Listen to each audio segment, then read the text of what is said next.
Ramdam na sa ilang pamilihan sa Metro Manila ang pagmahal ng bigas bago pa ipatupad ang 60-day rice importation ban ngayong Lunes. Nakatutok si Von Aquino.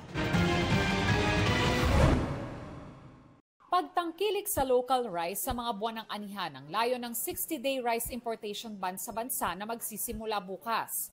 Sabi ni Agriculture Secretary Francisco Chu Laurel, hindi pa papasukin sa bansa ang mga shipped out na imported na bigas matapos ang August 30. May mas ship out date ang bulk by August 30. So anything that is shipped out of origin by August 30 can still come in to honor yung mga commitments ng ating importers at hindi masyadong hindi naman dapat masira yung kalakal din nila, di ba? Pero ngayon pa lang may taas presyo na sa imported na bigas sa ilang pamilihan sa Metro Manila. Sa tindahang ito sa Blumentritt Market, 42 to 45 pesos ang kilo ng imported rice. Ang local rice nananatili sa 35 to 50 pesos per kilo. Mataas na po yung bigayan namin. Kasi sa bachelor, yung dating 1,850 naging 1,900 na.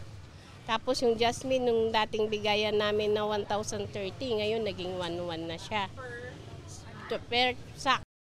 Sa Kamuning Market naman, idinaraing ng isang rice retailer ang taas presyo rin ng kada sako ng imported rice mula nang i-anunsyo ang import ban. Nag-umpisa na silang mag-imbak ng imported.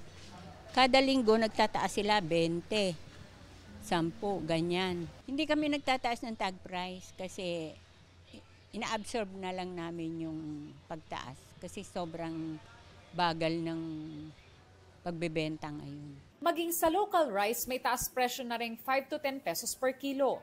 Sabi ni Laurel, naniniwala siyang may nananamantala sa import ban. I believe so.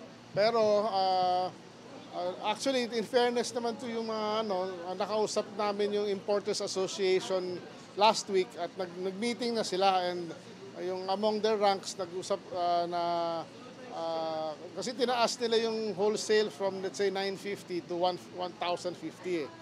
So they agreed na ibaba ulit sa 1,000. So hopefully next week baka ma-address itong issue na to. But continue sa monitoring ng DA nationwide, umiikot tayo ngayon.